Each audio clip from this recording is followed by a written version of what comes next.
career up to now has been in scouting primarily. I used to play myself many years ago. Didn't really amount to anything big, unfortunately. But the last 8 years I've been in scouting in FC Copenhagen, which is the biggest club in Scandinavia, and Denmark, where I'm born and raised.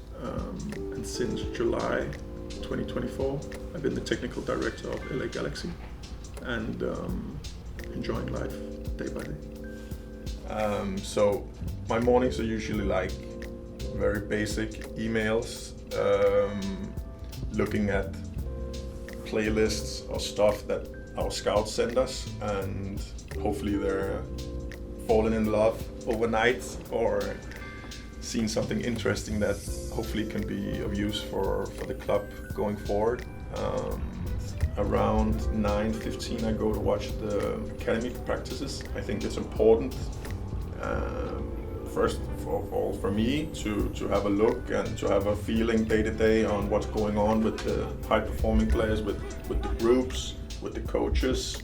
And I think it's also important for the kids to see, okay, here's a guy from the front office, director, whatever, who's actually on the ground, seeing my development and actually caring for the different teams. I think that's important. I'm raised in that system, so it's not uncommon. I think it's just the way you do it. I mean, all of us are just living the dream, so we don't have nothing to complain about.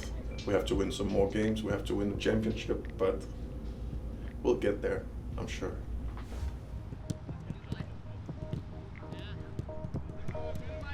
I like going out here because on a day-to-day basis to get a feel for what the demands are here in training for potential new players, to see the level of the guys on a day-to-day basis. Also, I just like information. I mean, this is data for me.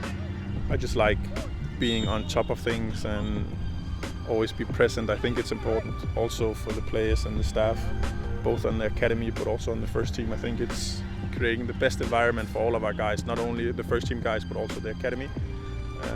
And I think it's important that I show my face every day, and Will does, and we both do. So it's normal. In terms of bringing in new players to the Galaxy, it would be naive for me to say, this is the thing he should do, and that's it, and we'll take care of the rest.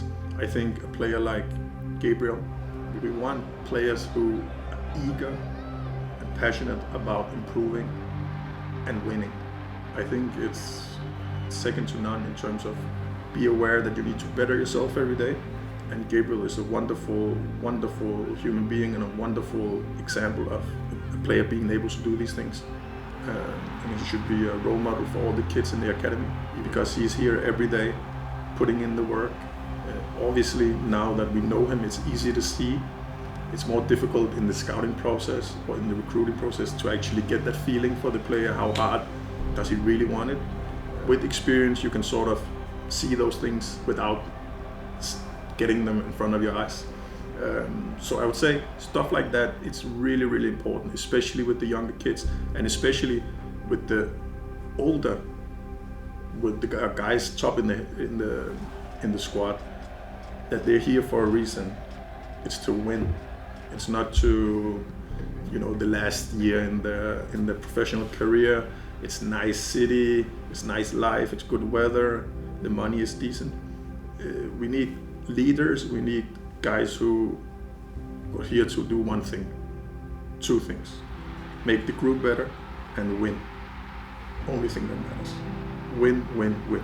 But we need young players who are willing to learn, work hard, improve, and then we need the more experienced guys to be enforcers and lead the way for the young kids. Especially when we bring young kids from the academy, they need someone to look up to.